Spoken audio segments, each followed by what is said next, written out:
Well, well, well. It's your lucky day. We're back with another live stream, aren't we, Ben? We are indeed. And Yeah. what better way to talk about some 15th Doctor stories on the day the 15th Doctor was announced? It's 3 years since we had Ncuti Gatwa announced as our next Doctor.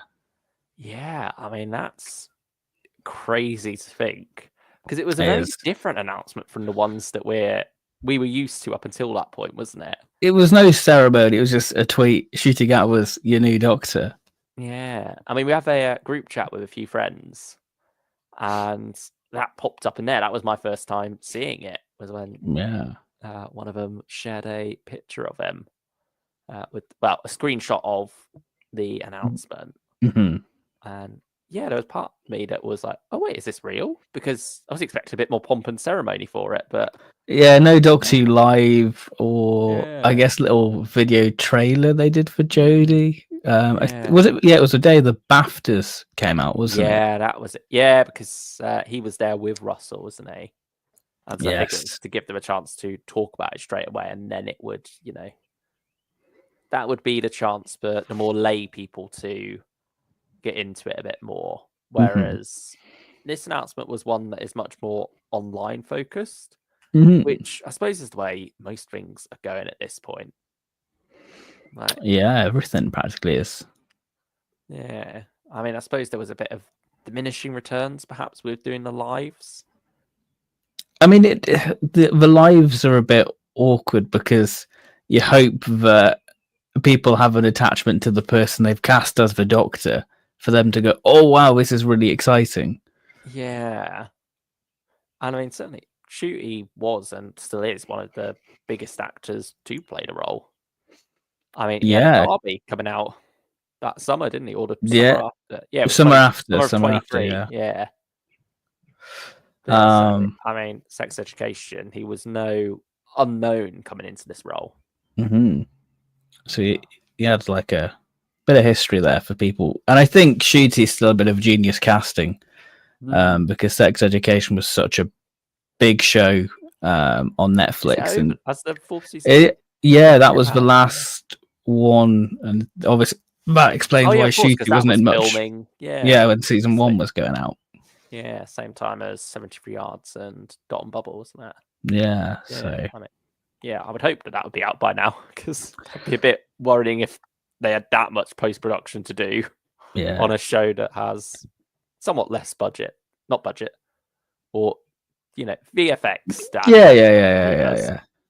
I don't know quite how the budget compares because with Netflix, these things can get quite high, even if they are something that would seem fairly straightforward. Yeah, I mean the Sex Education budget. Yeah, it goes on some wild things from the stuff I've watched of it. Oh yeah, I think there was some interesting memes being shared around at the time of Ncuti's announcement. Yeah, that was a big meme of lockdown. Really, that wash your hands. Oh, not just that. The one where he's floating on drugs, whatever it is. Oh yeah. That's the one where I'm thinking more about the budget that you mentioned. Mm-hmm. Yeah. Daniel Hager says, "Have you seen the Big Finish news?" We have seen the different news articles. Yeah, you sent me that today, the Mirror Matter thing. I assume that's what Daniel's on about. I mean, we've also got the Paul Spragg competition. Oh yeah. Yeah, which is just 13th Doctor this time. I mean, it makes sense. It's the year of Chibnall. It's the year of Chibnall. Yeah, that'll probably be the last thing out in the year of Chibnall. I think it's the 28th. Yeah. Yeah, on Paul Spragg's birthday. Yeah. Adrian James, evening, mate. Evening, Adrian. Evening. Thank you for joining us. Thank you very much. Yeah. So, how are you feeling about season 2 as a whole at the moment? It's great, isn't it? It's nice to be positive about Doctor Who. Yeah. Just before it ends. The chicken. Well, I would say it ends. I think it's too good a thing at the minute, and hopefully it's not a McCoy situation where this is peak Doctor Who and then it's gone.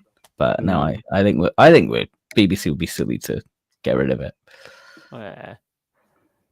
I mean, I feel like overall, like the way it's handling the ongoing story, the arcs and such, it's doing better than season 1.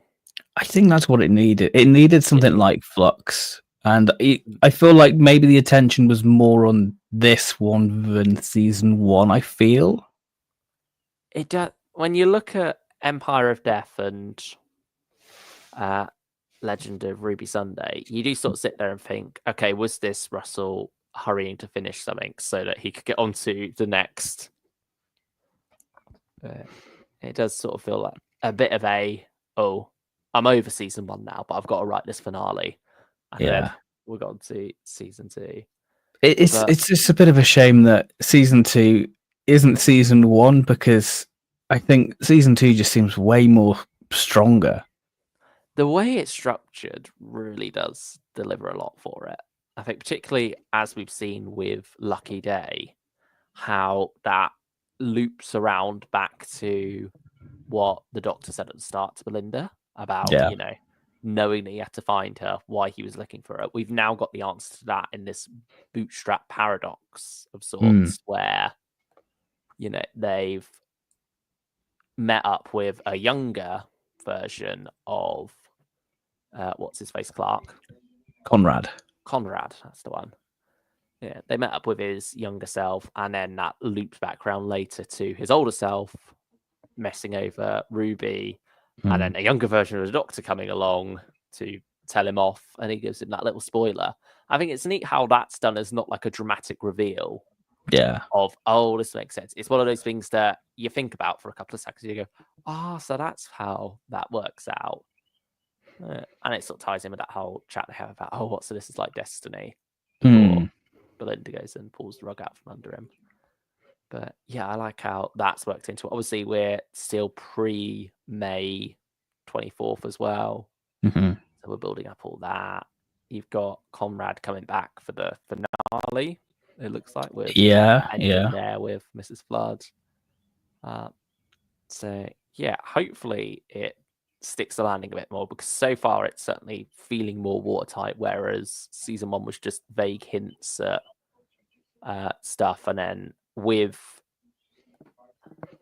to generate content. With Susan Twist, those little cameos there didn't really matter overall. Like, it could have been a character played by anyone, but they just happened to use the same actor so that they could tie it in with this season arc of sorts, with the TARDIS popping down this angel of death for Sutekh everywhere. And then they notice it a couple of times, but it doesn't really come into play in any of the stories. Here, the arc is actually having a bit of an impact on the stories, obviously, with getting Belinda home and such. So, and then what's happened to the human race with the well? Yeah, that's rather neat how that's all turning together. Mrs. Blood, unfortunately, is the least interesting part of it.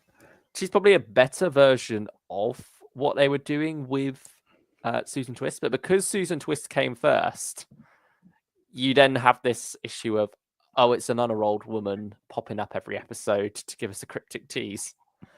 And you just pass the point of care, though. You're like, I'm not interested in you right now. Hopefully that reveal delivers. But yeah, nevertheless, I think it is a more tightly structured season of TV at the moment, while still delivering standalone episodes. I think that balance is very neat. But I think I prefer season 1's individual episode quality overall. See, I disagree. Even as a Moffat stan, would you choose The Well over Boom? I would say so, yeah. What about your Lucky Day versus 73 Yards? I think they're very hard to compare those two, because they're both unique watches. And yeah, I think Lucky Day works better than 73 Yards, just off the top of my head, because I think 73 Yards is trying to cram so much in. It's trying to be folk horror, then political, whereas I think there's a natural switch with Lucky Day. which I think just was more folk horror better. and political, to be fair. Yeah, I think Lucky Day just seems a bit more tighter. So I much prefer 73 Yards still. Okay. I think that one felt like had more to say, and it was just such an experience to watch. Like the journey that one took me on. Lucky Day doesn't quite give me that same feel. And I guess because it's all out there on a plate for you. More, to be honest. Yeah. Okay. I mean, particularly towards the middle, the whole getting to know Conrad thing, it feels like that's just sort of jumped over pretty quick. Like they're just boyfriend, girlfriend now. Like I felt like it needed a bit more build up to that. Well, I think there was a scene cut because I think Conrad went to Ruby's. You could see in Unleashed. Yeah. So I'm sure we'll get that on the YouTube channel next year, or like for Doctor Who Day. Yeah, perhaps. But, I mean, today meant I don't know if that's then contradicted in the scene where she's off to go off to this small village with him. Because did they say about? I can't remember quite what they say about meeting him. But also, it feels like we're skipping over Ruby quite a bit because she's got both mums now, and then there's that whole mention of a dad. Yeah. Like, are we gonna get more on that in the finale? Like that would be kind of interesting to see. Or is that just, that's the off-screen adventures of Ruby? That's the more domestic side of things that Doctor Who isn't gonna touch. Yeah, that's gonna be a book or something. Yeah.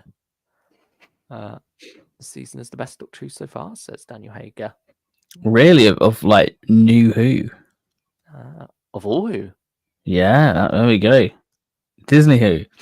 Yeah. All the Who's. That's only 2.5 Who's. I mean, the 60th anniversary is still my favourite RTD too. Yeah, I don't know. I feel like it's all pretty consistent, but yeah, there's so. Oh yeah, Devil's Cord, Boom, 73 Yards. I think it's such a strong run of episodes, and then Dot and Bubble after that. Rogue as well is a lot of fun. But I feel like those are ones you could jumble about in almost any order. Yeah. Whereas this season feels much more defined in its structure. I think that's what I like. It gives you a reason to go back to it. Whereas I think we have hindsight with season 1. We know where it goes. We know Ruby's outcome. And I think that probably makes me less likely to go. I mean, that does detract from it a bit. Who knows? In a couple of weeks' time, we might be saying this about these episodes. With hopefully. The finale. Yeah, certainly with 73 Yards, I think the finale risked diminishing that story a bit by tying in so much to it. Whereas here, I feel like Lucky Day tying into the finale with Conrad will only enhance both with any luck. And it with feels much more designed that way. What it will do with Unit in the Sea Devil spin-off. Yeah. So it's a pivotal episode, really, for the future of RTD, Doctor Who, really, how it handles Unit. Yeah. I mean, speaking of RTD Who, should we talk about The Well, which feels rather quintessentially RTD in many ways? Yes. Sort of have that, early vibe of things like Impossible Planet and Satan Pit, and of course, Midnight as well plays a big part there. It does have, certainly compared to some other episodes we've had, like Lux and the Revolution, this one feels much more of your meat and potatoes, but also out there Who, I suppose. Like, it's not a standard sci-fi story. It's not necessarily standard for Doctor Who, but it has more of that vibe. And I think that's why I really like it. Yeah, I mean, it does well with the horror on the build-up, doesn't it? As they're walking around, finding those bodies with their bones crushed. They're not quite showing us. The mirrors being smashed as well. I think that, enhances the mystery there. And then you get to Alice. Who, very strong performance there. Really strong performance by Rose Ayling-Ellis. Yeah, I think delivers a lot, but also, it's interesting how they're able to explore, communication through these characters with, that whole concept of nurses having to know sign. Yeah. I think is interesting. And then you've got an enemy that you can't necessarily turn your back on or not. Well, that's not quite it. But, obviously this whole with deaf people, if you turn your back on them, they're not able to read your lips, not able to see your hands if you are signing. I don't know why you'd be signing while facing away from a deaf person. That's just particularly cruel in that sense. But it's neat how that then plays into the monster of if this deaf character in the form of Alice turns her back on you, then you're for it. Yeah. Love it. Yeah, that's right. Interesting way of looking at that. I mean, obviously... Oh, no, go on. I was just going to say, how do you feel about it being a Midnight sequel? That was what I was going to bring up. All right, okay. Great minds and all that. I think it works as a Midnight sequel. I think it has that nice reveal where the Doctor is, asking about the planet. He finds out more and more. I think it's nice that it's so far removed from Midnight at the same time. Like this is, 40,000 years on or something? Yeah. Like yeah, it's been a long while. The diamonds have all been mined away. The stars pretty much dead at this point. And so what you're left with is this very different world, but still has that same vibe. And you've left with that question of, is it even the same entity? Are there multiple entities? Yeah. And obviously in Midnight, the rules were never quite that well defined for the entity. No. Like it was always just giving you enough, but it's like it seemed to be hiding inside of the people. But they were very much making up the rules from what they saw. It's a bit like, the message of 73 yards of, we see what happens and then we make the rules to make it fit ourselves. They're very much exploring that and finding it out as kind of scientists, kind of terrified individuals. Yeah. I mean, the whole front of the carriage got torn off there. So we know that whatever this entity is or entities or whatever, there's certainly a lot of power to them. And you have that line about it playing games with the characters here. Which fits Russell's new vision of like these gods and rules. Yeah, it's the Midnight entity. One of part of the pantheon, Yeah. But no, it almost did seem a bit too following the same pattern in this one, though. Okay. Like, the fact that it very much stuck with the being behind people, but then you're left with questions of how does that make sense for everything else going on, the smashing of the mirrors and such. I did feel a bit disappointed by the fact that everyone just got flung across the room. Like, I mean, Russell himself said in Unleashed that, it's a show that's got to be, made for 6-year-olds as well. But I feel like you could have mixed it up a bit. You didn't have to have the same death repeated so many times. I mean, it would have been interesting to have them all die in different ways. I mean, yeah, that would have been quite cool.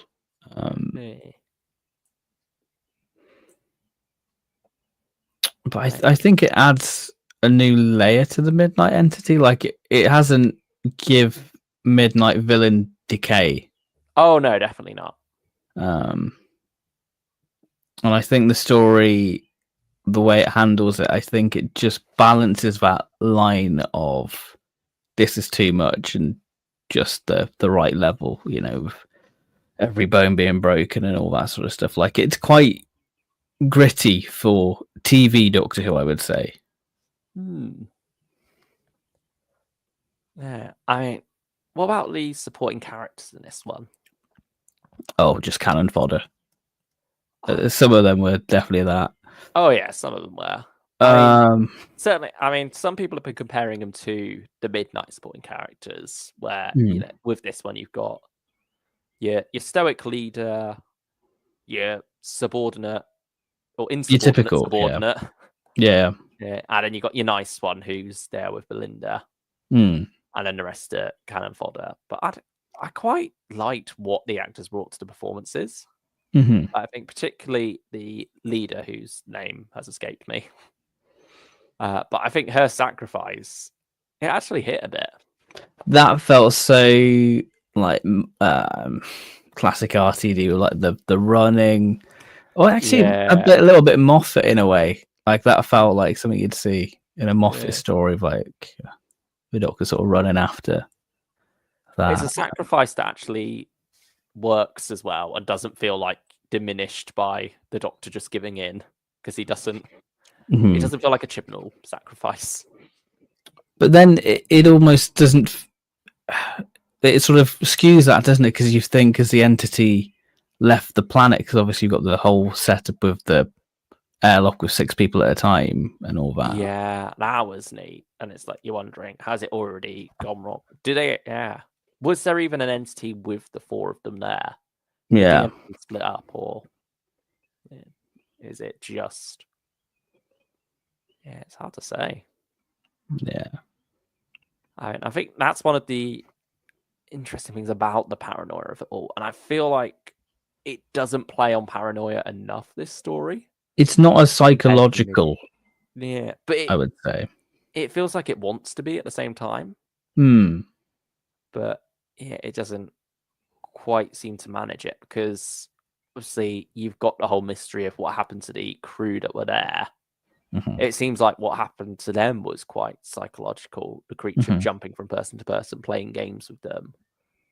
I don't think we get enough of that. I think we probably needed to see that in the episode, really. Yeah. But I think because it's all focused on Alice, you don't really get to play around with that.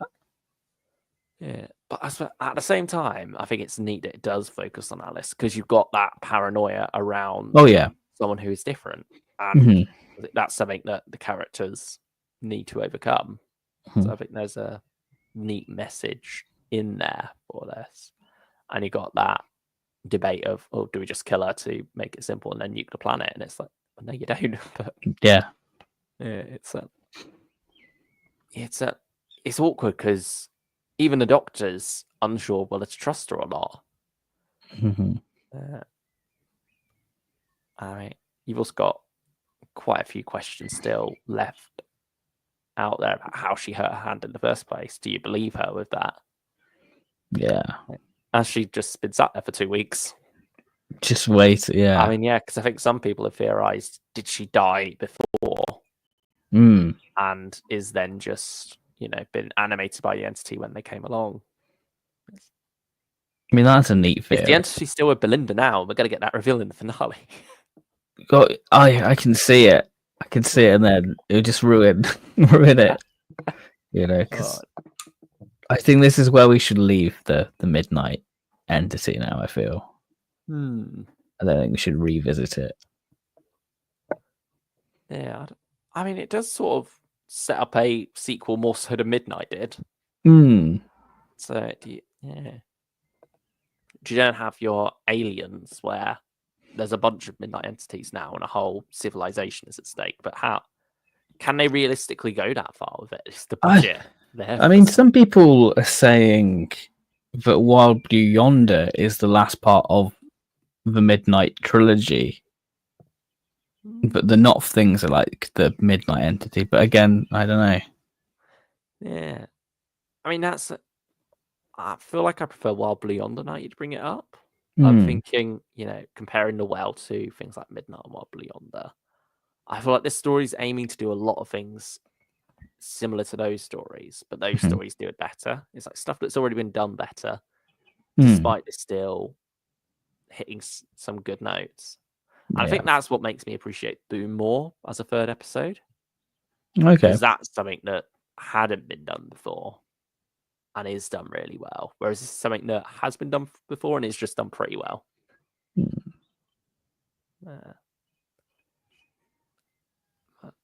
Sadly, I had a good time with it.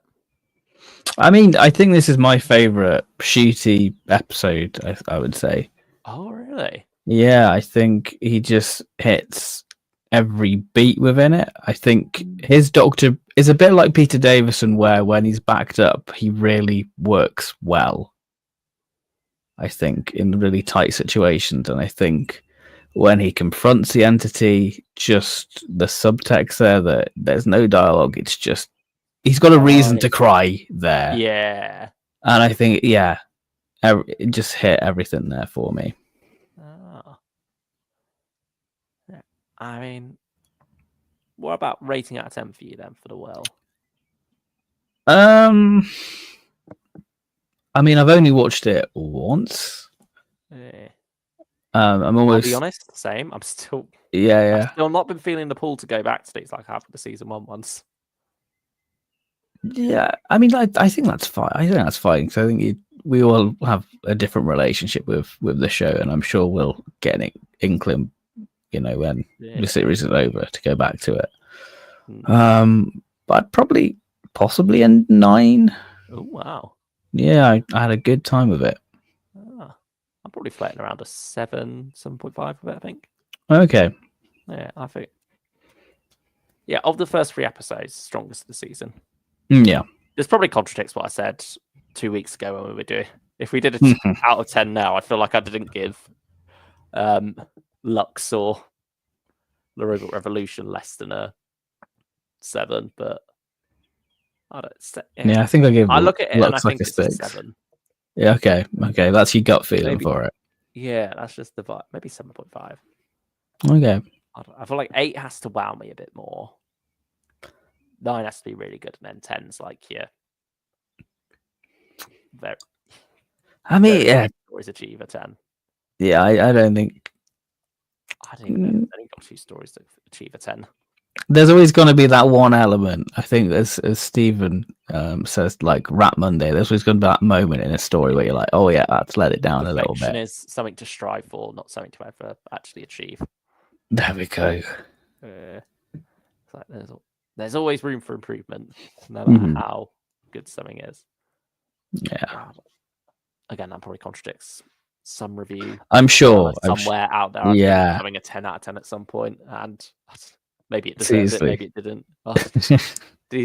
They're arbitrary, aren't they? Yeah. Ratings. They don't actually. We like to slap a number on it. Yeah. As fans, when it doesn't really matter as long as you had a good time with it. That's all that really matters with these things. I mean, some people say anything less than a 7 is bad, but and sometimes our scale depends on what we're watching at the time. Like I've said, as fans we put Doctor Who above everything else. We put it on this magical pedestal, so it has to be this incredible and amazing thing. And if it does go below a 7 out of 10, then it's tragic. The world's ending, Yeah. Oh wow. I mean, it depends how you look at. Like, are you starting everything with a 10 out of 10 is your ideal rating? Like, you start something going in thinking, okay, it's a 10 out of 10 at the moment. Where am I knocking points off? Is that how you're doing it? Or are you starting it at a 0 out of 10? And every good thing you see, you're like, oh, I'll put it up a few points. I don't actively watch it and go, that's a point there, that's a 10. Yeah. You literally just sat there at the end and you think to yourself, oh, what number feels right for this? That moment in time, because I think that's the thing with ratings. They're just a snapshot of that feeling at the end of a story, aren't they? Really, they can either go up or down. That's the thing. Sometimes, a bad ending, despite a very strong episode up until that point, can really sour you. Yeah, it sours you a lot, and I mean, so it should in some ways, because obviously you've got invested in that, you've enjoyed it up until that point, and now you're let down by it. Look at season 1. Makes those earlier parts of it feel a bit more of a waste, because even though they were good, they didn't lead to something that was good in the end. Yeah. I mean, that's our Doctor and Belinda episode. I mean, we get a little bit of them in. A little crumb. A little crumb. Another stop on the old let's vindicate thing. Yeah, which is nice for that to continue through, you know. Yeah, I don't know. I sort of feel like it'd be nice if they got to a point where they try it and it doesn't work or something. And then they have to work out something else. Whereas at the moment it feels very simple. Oh, let's stop off here, use a vindicator. Oh, there's something interesting going on over there. Let's check it out. Well, I think the Well has probably got the most interesting Mrs. Flood appearance because obviously she references the Belindicator. Yeah, that's true. So it certainly makes you question, how does she know all this? Is she omnipresent? Yeah. Is she following the Doctor around? Is it all happening in order for her? Yeah. What? Are we going to get satisfying answers? Who knows? Is this all the land of fiction and she's the master of it? Are we all just stories? Are we, you know? In the end. Who knows?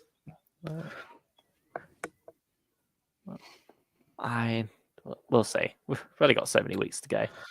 But yeah. I'm wondering, is that going to be all the tie-in novels and stuff as well? Well, Belinda's only got one book at the minute. Yeah. So yeah, we'll have to wait and see for that. That's out next week, I think. Spectral Scream. I wonder if that'll take place in between Story in the Engine and in Stone Contest, if it's coming up between those two. So I think now we're getting to the point in the season where we're starting to have gaps. Yeah. Like we had those tight first 3 episodes of Belinda where, you had a first trip to the past, first trip to the future. She's not had any sleep. Yeah. These have all pretty much happened back to back. And yeah, that's one hell of it. She also had a whole day's work before. No, didn't she sleep during the Robot Revolution a bit? I think she went to bed in her PJs. Yeah. And now rocking the 15th Doctor's life of let's change outfit every story. Yeah. Oh, that's another thing. The outfits being the same as the space. Yeah. I mean, that sort of threw me off in the opening, how they step out of the TARDIS and they're right there. And the helmets, I feel like that's got to be something a little bit deeper. You'd hope so. And yeah, you sort of want to give it the benefit of the doubt at the moment because we're not, at the end of the season yet. They could still give a satisfying answer to that alongside the Who Mrs. Flood is. Yeah, I mean, it is a shame we haven't had Sheeta of the orange spacesuit. I'm ready to retire it, to be honest. Really? Okay. I feel like it's a nice little tradition. Yeah, I don't know. I feel like I'm done with it. Okay. It's had its time. I mean, I guess you could skew. I haven't got that many of them left. Wow. Because how big is the TARDIS Dan wardrobe? Cracked one. Well, that's Dan for you. How did Dan even get one? The Doctor only had the one, didn't he? Well, yeah. Well, Clara had one in Kill the Moon. Yeah. So did Courtney have one as well? I think probably so. Yeah. Yeah. So they'd added 3 then. Does the TARDIS wardrobe just duplicate them? Maybe? It's like the food machine, probably. Yeah. I mean, the Doctor had him back in. Was it Ship in a Bottle, Dream Coalition? There you go. See. Wow.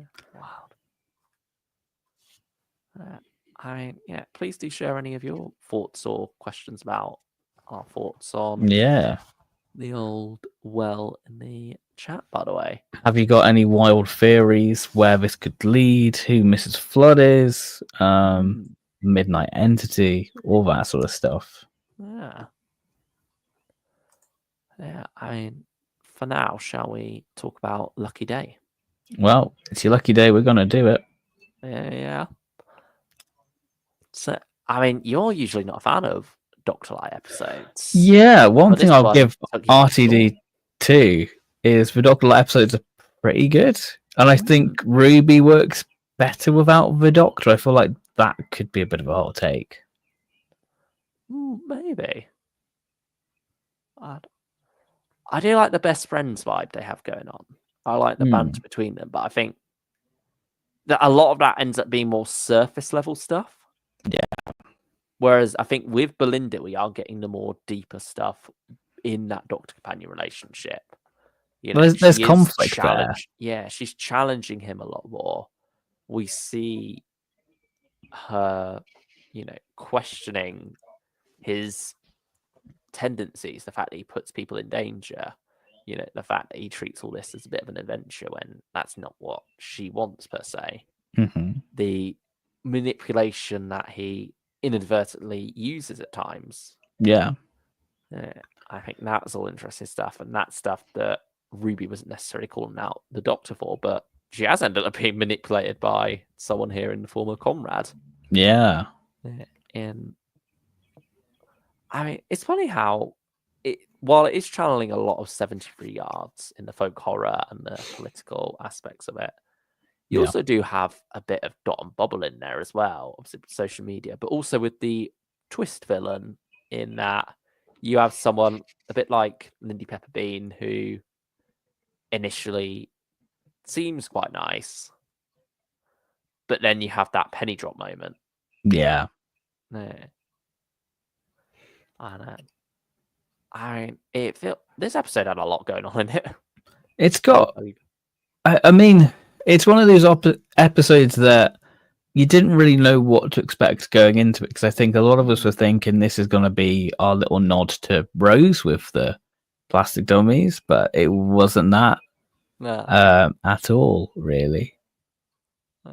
I mean, I had no clue about that, to be honest. So did you not? No. That was like a big thing going around online, because you had like the Doctor holding the vial, going, "Oh, that's going to be like anti-plastic." I saw about someone mention anti-plastic. But... yeah, and I think a lot of people thinking we're going to have like a little scene just to say, "Happy 20th anniversary, New Who."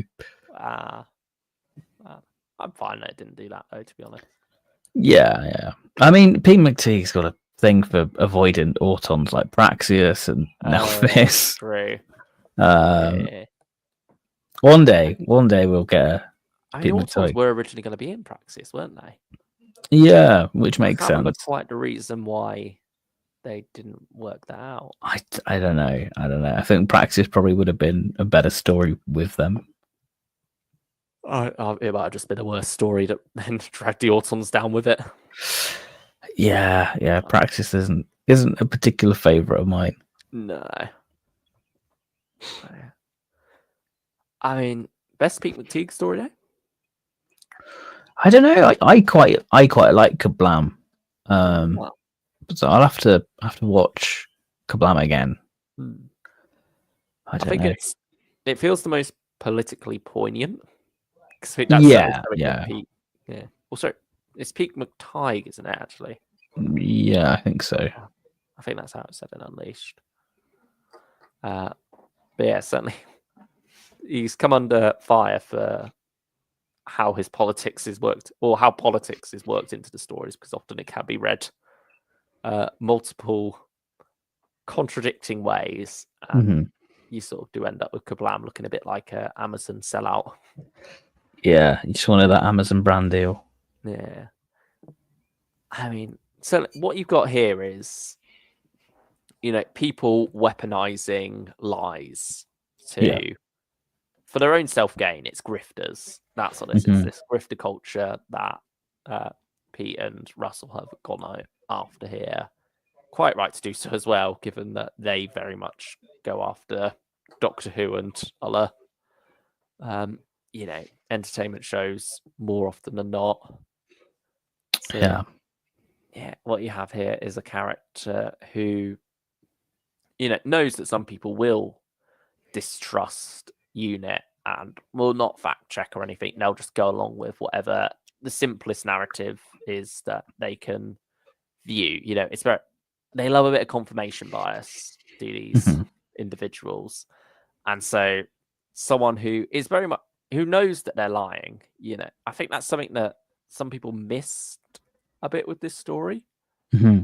But yeah, Conrad, he knows aliens are real, but he also knows that there are enough people out there who don't think they're real, who are stupid enough to follow the narrative that he paints. And so, he can make a load of money off selling that lie and getting UNIT in a whole lot of shit. Yeah. Because obviously you've got this massive UNIT tower in London. People are going to wonder, what is that? Yeah. But you've got school trips happening in there as well, which is bizarre. Yeah, like even back in the Star Beast, you got that line from Donna's husband, whose name I can't remember. Terrible with names tonight. Sean, there we go. Yeah, Sean Temple, him going, that UNIT lot in the middle of the town. It's funny how that almost seems like, just common knowledge. The UNIT is a bit more out in the open now, but also a bit more, they've got their secrets still.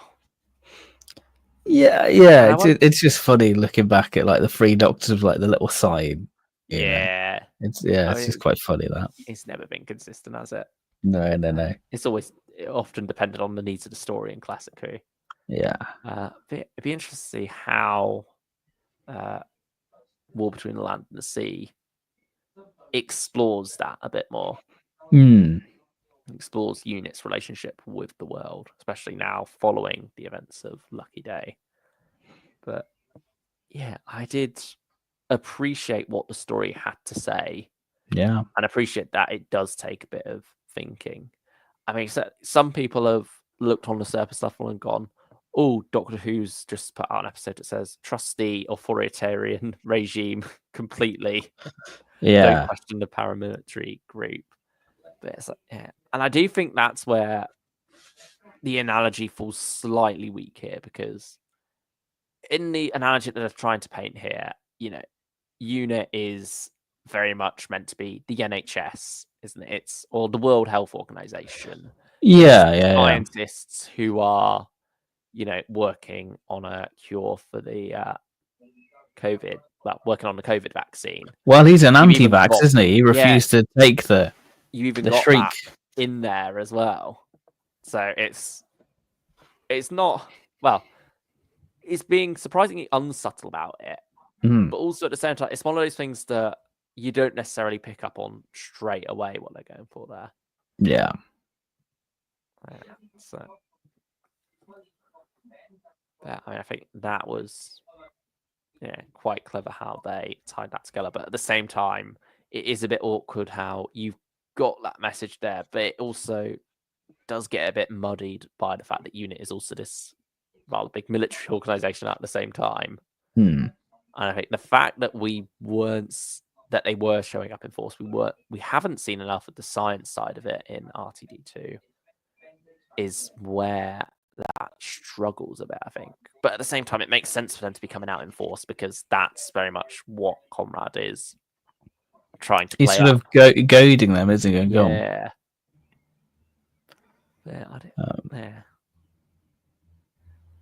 It does just sort of feel a bit awkward, though, that scene. When they're all just standing around like lemons after they've been caught out. Yeah. I suppose after that whole they don't know what to do. Yeah. I thought it was a nice little callback to like the demons, like the helicopter landing in the little small village. That felt very pertwee. It's like what Sergeant Benson and Yates wished they had, really, in the brig. I mean, you have that nice little Nate Light scene as well, where you got I can't remember his name again. Conrad. The captain guy. No. Oh, is it Ibrahim? Yeah, it is, isn't it? I think so. Him bringing Kate the coffee or tea when she's like, I'm here on my own. You have that little smile. Oh, so they're an item. They're an item. Yeah. But I think, it sort of harkens back to the demons again with the brig in bed. My helicopter. It's the UNIT downtime. Yeah. Not that kind of downtime. Not downtime, the spin-off No Yetis or yeah. I mean, we did have a reference to Yetis though. We did, yeah. Yeah. Well, we did have Think Tank come back, didn't we? And even though they had Murray recreated the Think Tank score, did like a little subtle nod to it. I've no clue how they're meant to connect to the original Think Tank. Very, very different approaches to it. Which I guess sort of fits. Maybe Albion's become the new Think Tank. I don't know, because that got referenced. Yeah, that got a reference. Yeah. Yeah. Albion TV, which I suppose is GB News in the universe. Yeah. And we were saying that, but actually, with a big old Britain boy, what was his name? The Welsh one. Roger Grapp-Williams. Roger Grapp-Williams. Yeah. And his politics weren't necessarily, or at least the campaign he ran with, was hard to distinguish in which regards. It felt a bit ambiguous. But to be fair, he was saying about the whole nuclear. Give us the nukes. Yeah. I mean, he's definitely a right wing boy. I mean, were you not a fan of the switch with Conrad then? Since you said about sort of not spending enough time with Ruby to establish that relationship. I don't know. I just feel like the episode goes off in a weird direction after that. I wasn't sure I was on board with, but I did like the switch up with the character. I think he's very well acted during those moments. He very much puts on that grifter persona. You hate him, but you're meant to hate him. I think. Yeah. Similar to again, Linda Pepper. Is it Linda or Lindy? I think it's Lindy Pepperbean, isn't it? Yeah, Linda Pepperbean. But yeah, it's that performance that you may hate, like where he's going on about the grown-ups are talking. When he's got the hat on as well, it's like trying to sell his merch and all that. Yeah. It does feel. It feels like he got into the unit tower a bit too easily, though. Yeah, well, he had his podcast list, I guess. Yeah.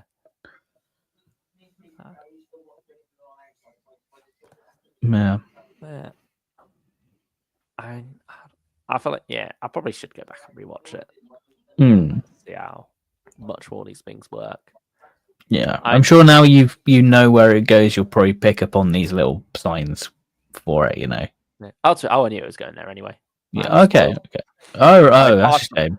But even then, I think people were theorizing that he was going to be a wrong un before the episode came out. I think that's the problem with these leaks. It just kind of zaps the fun out of everything. I don't know if that was even leaked. I think that was just, it looks. Well, I think if he had like all the promotional material and what you have here is a plot set up. I mean, even with him like taking the picture of old Ruby outside the TARDIS, I feel like you can tell that there's something not right with him. I didn't necessarily predict that he was going to be a right-wing grifter like that. Was a surprise, but him being up to something here, him turning out to be the villain of the episode, I think that. Yeah. I mean, a brilliant scene with him and the Doctor. Yeah, that's true.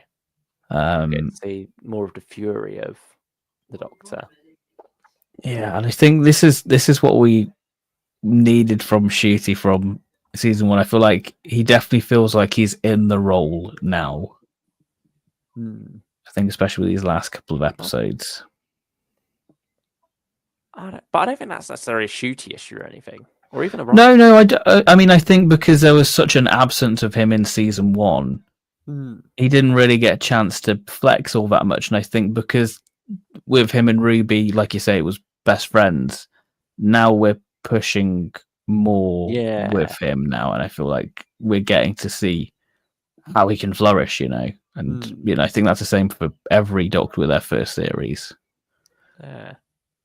Except Eccleston. Eccleston, except Yeah. But I still think he did brilliantly with what he had, and it doesn't feel like. I feel like he was hitting the ground running with Church of Ruby Road and season 1. But certainly he is being given some more interesting material here to work with as an actor. Yeah, I think it just gives you a bit more of a clear cut of who his doctor is. I think that's, for me, I'm like, I know what you are now. Which I think there wasn't much there, I think, for me for season 1. Like, I enjoyed him in season 1, but I think now we're getting a bit more out of him. I'm like, oh yeah, I like you. I said we got a bit more of a fun romantic vibe to him in season 1. Like, a bit McGann, the flirtations with Rogue and stuff. But then, even then, you had some of the more harder hitting moments. But it's more just the Doctor experiencing loss and such. Yeah, or talking about loss when he's remembering Gallifrey and Susan. It's not necessarily him being challenged or put in difficult situations like he is experiencing in season 2. Wow. So there's some more challenges for Chuchi as an actor that he's certainly rising to. Yeah, absolutely. I mean, how are you feeling about this week's one now, 2 days away? The story in the engine. I mean, I feel like it feels like a Big Finish Eccleston story in the way of like, here you go, Eccleston, here's the story you wanted to do. Like Ncuti, I think when he was first cast, was like, I'd love to do a story set in Africa. And it seems like he's getting his wish with this one. And I like the weird thing with, the folklore. So yeah, I'm excited for this one, and it's a new writer, new blood. So yeah, I think this is one of the ones I was most intrigued when the episode titles came out. Yeah. So it's certainly, it's still hard to tell quite where that title's going to come into it, but we know we got the barber as a character. Yeah, not the barber surgeon. We're not doing a war doctor here. No. Yeah. I've not really looked into the folklore for this because I'm like, I want the story to reveal that to me because I don't want to take out half the fun knowing where we're going with it. Yeah. I'm hoping this is going to be one of those cases where folklore is sort of bleeding into reality from the Salt Blow. A bit like what 73 Yards has, without it having to just tie to a god. Going into the universe. So I think that is what's dragged down some of these stories. I think Lux in particular is, how it ties in with the gods of this pantheon, and such, how they all seem to know each other and everything and have these set rules. It feels like it detracts from that whole idea of, fantasy bleeding into the Doctor universe. Yeah. From the fact that the salt was blown at the edge of the universe. They feel too tied together. It feels too much like they're in a set category. Yeah. I suppose. And it's they've got their own, like, right, this one's weakness is this. It's like they're a set of top trumps cards. Yeah, it does feel like that, yeah. Against. And there's a formula now, I think, with those stories, like we've said. Returns that formula has. And I think season 2 doesn't feel as fantasy, I feel. Yeah, it's only really been Lux at the moment. I think that's why I kind of like it, Yeah. Well, I suppose the Bogeyman, while that had more roots in, fantasy in a way, it has a very sci-fi explanation behind it. There's no fantasy-esque elements to that in the end. Yeah, I think that's sort of a bit of a shame because fantasy and Doctor Who can coexist. You can just give it a science explanation. I think one of Russell's examples, why is there like a goblin ship? How does it fly? Who cares? Like, you can easily give it a reason. It doesn't need to be this big mystic thing. It's just, yeah. Yeah, I think I liked how the goblins were worked into it with, that introduction of the fantasy world, and now you just got goblins who happen to be going around, and the Doctor's learning about these new rules, this new language. Yeah. it doesn't fit a particular formula in that. But then apparently the Goblin King is part of the Pantheon, and it just okay. I don't. It just feels too arbitrary again. Yeah. It feels too much like everything's trying to be fit into this neat little box when the whole point of throwing the rules out the window is you're creating more rules by throwing away the rules. Yeah, is that you're now too clearly defined in all this, and you're just restricting yourself. I feel, and it takes away the mystery a bit. It makes the whole Doctor Who universe feel a bit smaller. Mm-hmm. It makes the Pantheon feel a bit smaller and a bit too easy to. Yeah, when these are big gods, Yeah, but like they know about each other somehow. They seem to shout. Like I think it worked when it was the Toymaker and Maestro. There was a familial connection there, and it felt like there was a connection there between this god of games and god of music. But then light coming into it just sort of feels a bit like, really? That's what... And then Sutekh being the head of the Pantheon. Yeah, and then you've got like the Eternals. Where do they fit into this? Because obviously they're quite godlike beings, aren't they? Yeah, and they existed before the salt was blown.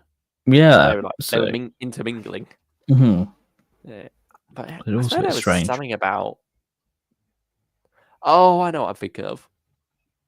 I'm thinking of Dalek Universe. There was that line from the Doctor about how there used to be Eternals and such, but they all went after the Time War, during the Time War. Yeah. I was thinking. I knew David Tennant said it, but I was thinking, was that 14 or was that? Yeah. I mean, the Black Guardian did get a name drop though, didn't he? In the Giggle. Yeah, I think so. Yeah. There's so many different things that are real. Yeah. When they're talking about like the things we've lost and faced. Yeah. Yeah. I think it's about them. I don't know if it's the Black Guardian specifically or if it's like they call them the Guardians of Time or something. It's ringing a bell somewhere. Yeah. I feel like you're onto something there. Just ring the bell. But yeah, I think that's one thing I would like to change going forward is, don't remove the fantasy elements. Don't necessarily stop exploring the Pantheon, but make it more interesting. Don't be as tied down by the previous Pantheon experiences. Don't make we've had gods before. A Pantheon episode. Yeah.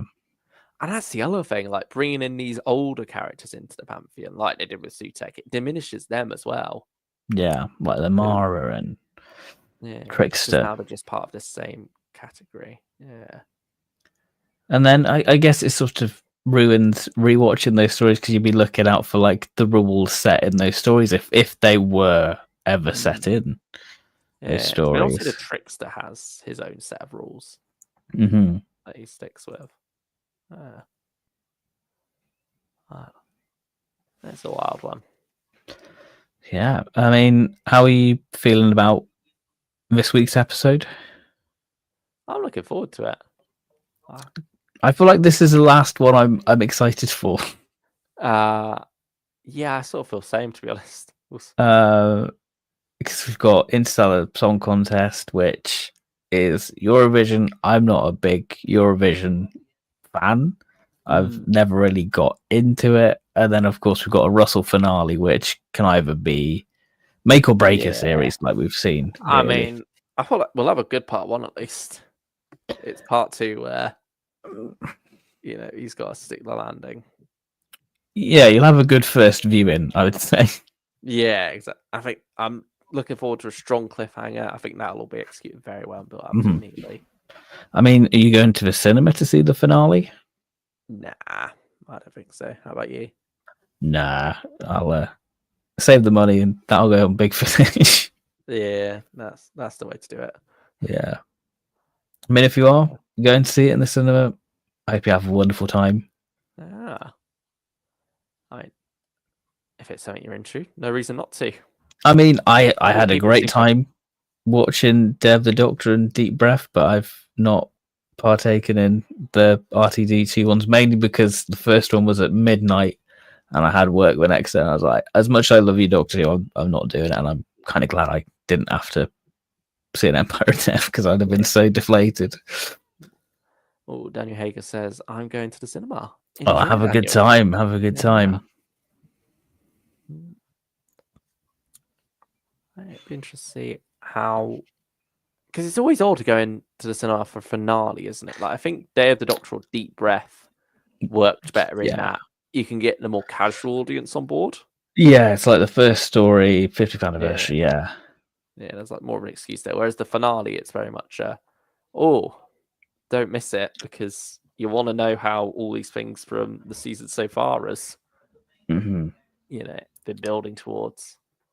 And also that this has sort of caused a bit of wild speculation online, isn't it? That they've dropped their morning drop on iPlayer, so it's going to be simulcast on Disney Plus and BBC One. Do you think that Ncuti's going? I honestly have no clue at this point. I hope not. Yeah. I mean, I think I said to you when we last spoke that probably because like I'm really enjoying Ncuti this season, he's probably going. It's always the way I find when like you're really enjoying a Doctor, they're going.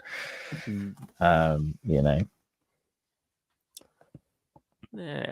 I mean, I wouldn't say there's no cause for concern there. But, I mean, they certainly have an opportunity to do a surprise regeneration at this point. But like, is it going to be an open-ended regeneration, or have they got another actor chosen? Is Belinda the Doctor? Because hey, she said the nurse. Like that's a theory going around.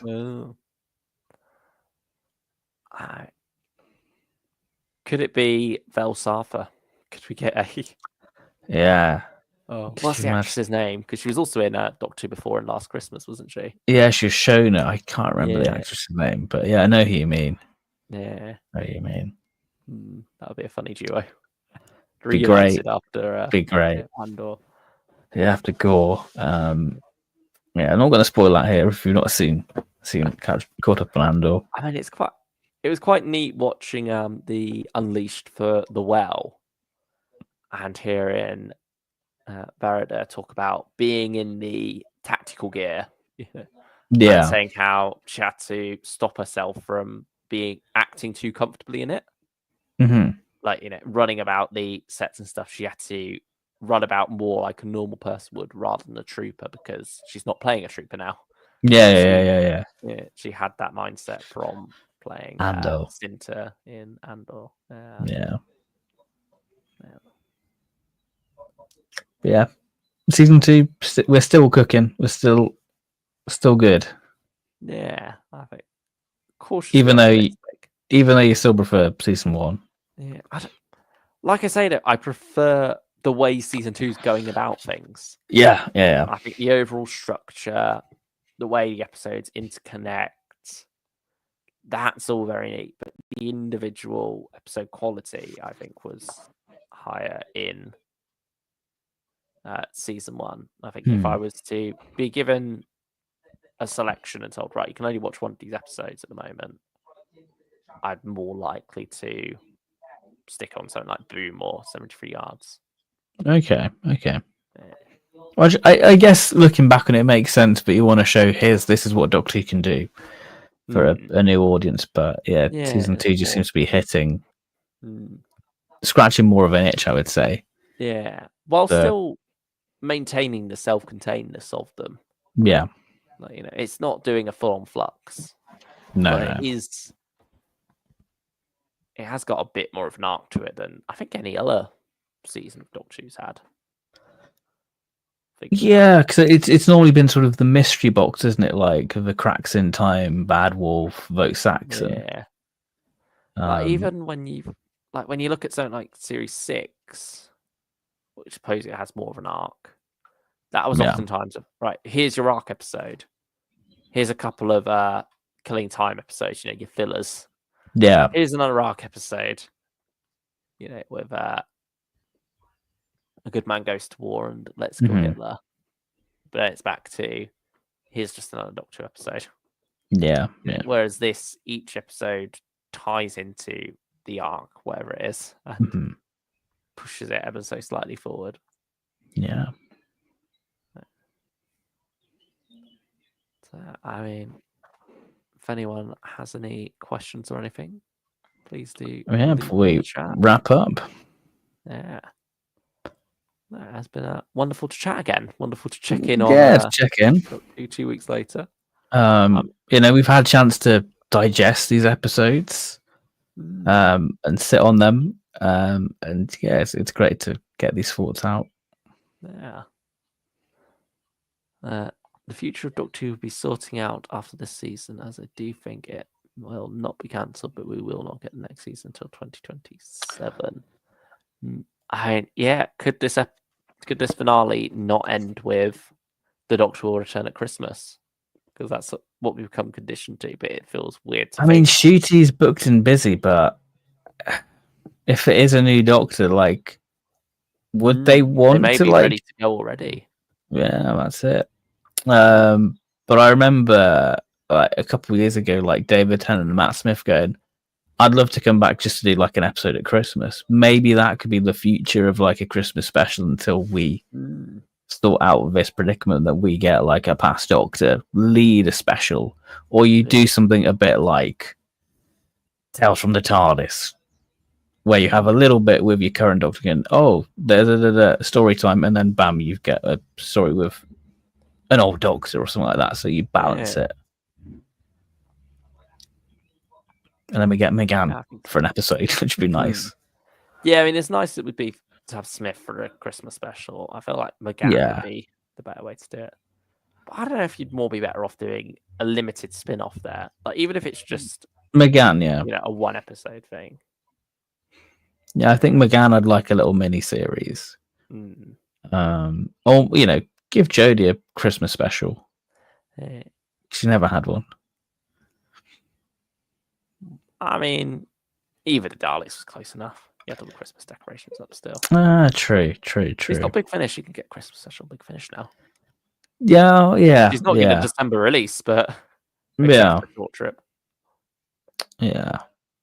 But still, it'd be the exciting prospect to sort of go for, Yeah, give us a past Doctor there. Well, Jo Martin. Yeah. Because there's rumours that she's involved in season 2 in some way, isn't there?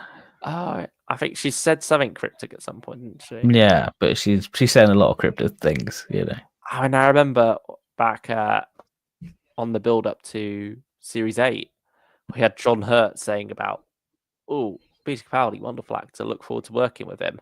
And then he retracted that statement. And people were like, John Hurt, the War Doctor's going to be back in Series 8 at some point. And obviously he wasn't. I mean, he was actually. He was in Listen. Oh, yeah, that's true. So maybe the original plan, we were going to get a little bit of John Hurt, but no, I don't think so. They were like, John, you spoiled it now. We can't have you anymore. You're not going to be in the barn. Nah. Kicked him out of the barn. There we go. Right. Well, I think overall. Yeah, wild times. Back at least, like the whole Rory is the master rumor. I don't remember that at all. I don't. I think that's before our time on the internet. Yeah, I don't remember that being a thing. I mean, it's funny thinking back to not knowing who Michelle Gomez's character was. Obviously, now we know her as Missy Sester Master. You can't not think that when. What was it like? The gatekeeper of the Neversphere? Yeah, that was what she was announced as. Yeah. I mean, it's just weird when you think back to things like that. But like the before times, before you knew something was concrete and you had all these different ideas floating about in your head, all these different possibilities. But then suddenly it becomes concrete as one thing, and all those other possibilities, that those roads untraveled, just sort of slip away into the subconscious and disappear. And I'm sure we'll get that in a couple of weeks' time with Mrs. Flood, probably. Yeah. With the way things are going. But even so, now with the internet, there's so many things are documented so much more, aren't they? Yeah. Then also with all the leaks at this point, it feels like there are no alternate theories out there. No, I mean the leaks have pretty much been bang on. That's what. Yeah, I hope if / when we do get a season 3 when that does go into the works, they'll tighten up whatever's going on there. Yeah, I think Russell's answer instead seems to have been, "Oh, I'll put out misinformation as well, so you don't know whether to trust the leaks or the misinformation or." But it doesn't seem to have worked. No, he's just too busy. I'm going to generate content. Yeah, that's it, isn't it? And that's just bad. It's just bad. Don't do that. No. Leave that for the people who actually do generate content. I also had those whole theories about, is Russell out? Is Russell among us? Which is a sleeper Russell account? Yeah, what's Russell's burner account? Yeah. He had that whole what was it? Letter from the showrunner where he just went on a not quite rant, but had a wild 5 minutes of that one, didn't he? I mean, he had a wild 5 minutes in Lux anyway. R.I.P. Dogsy. Yeah. Yeah. I mean, the other thing about if we do get a new Doctor is, sure, they're not going to cast someone without knowing that they're going to continue. That's the thing. If they've got a new Doctor cast, then they must be going into production sooner rather than later, because you're not going to accept the job as the next Doctor just to sit around waiting for when they're actually going to go into something. I mean, I think David Tennant was like, "Yeah, I'll do it, even if it's for like 5 seconds." Yeah. Yeah, imagine that if Ncuti regenerates back to David Tennant again, and then we get a new Doctor announcement, and then literally, 2 minutes 30 seconds into the very next episode, 2 minutes into the Christmas special this year, he steps out into San Francisco. He gets shot. Oh man! Gets rushed off the hospital, and he regenerates into Paul McGann. Right? Yeah, bi-generators or whatever. Because we'll cross that bridge when it comes to it. Yeah, that's a point. I was just going to get another bi-generation. Is that what Russell's going to do from now on? I hope bi-generation should just be the one-off. Yeah. I don't want it going forward. No. I think it's a nice idea that we can bring back the old guard and not have to explain why they look old. Yeah. But, yeah. Yeah, it doesn't seem like they're doing that anytime soon, so what's the point? Yeah. I mean, to be fair, we could always have David Tennant back at Christmas and it could just literally be following the 14th Doctor again. He's we know that he's still out there somewhere. He's not. And I'd be very happy for that. Yeah. Just have it be, similar to what Lucky Day was, this sidestep. Yeah. I don't see no reason not to, because Ncuti's booked and busy with a play, and then obviously by the time he finishes that, there's not going to be much time to film anything unless we do a companion-led special. Particularly, I think, because Belinda probably deserves something like that, because we've missed a Belinda episode, so give him more. Because Ruby obviously got a companion-centric episode in season 1. Yeah. And then the companion-centric episode in season 2 was also hers. So, it's something Belinda's not had yet. And I mean, there's still a possibility we could get it. Yeah.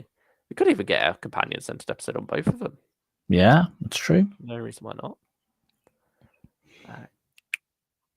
Yeah, that's what we've got to look forward to with the finale, isn't it? Having a TARDIS trio of sorts. Yeah, how Millie fits into that dynamic. Yeah.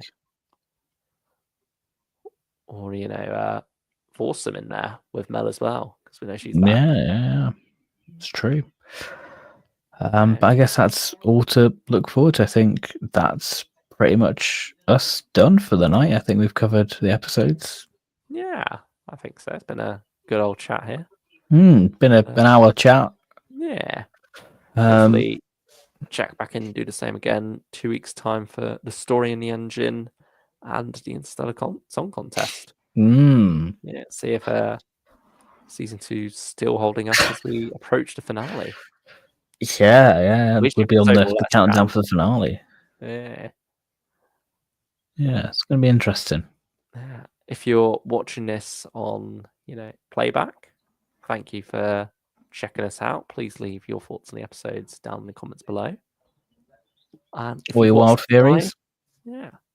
Thank you so much for joining us. Yeah, thank you very much, lurkers and everyone. We appreciate and love you, and we'll be back very soon. So thank you very much, and take care.